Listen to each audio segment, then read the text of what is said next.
मुनाफिकों की मिसाल शैतान की सी है कि इंसान से कहता रहा कि काफिर हो जा, फिर जब वो काफिर हो गया तो कहने लगा कि मुझे तुझसे कुछ सरोकार नहीं, मुझको तो अल्लाह रब्बुल आलमीन से डर लगता है।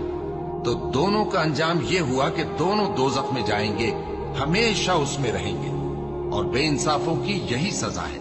ऐ ईमान वालो, अल्लाह से डरते रहो, और हर शख्स को देखना चाहिए कि उसने कल यानी आखिरत के लिए क्या सामान भेजा है।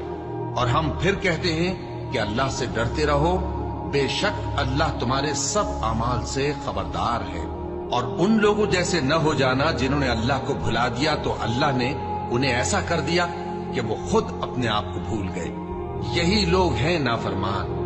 अहले दोज़ख और अहले बहिश्त बराबर नहीं, अहले बहिश्त ही कामयाबी हासिल करने वाले हैं। अगर हम ये कुरान किसी पहाड़ पर नाजिल करते तो तुम इसको देखते कि अल्लाह के खौफ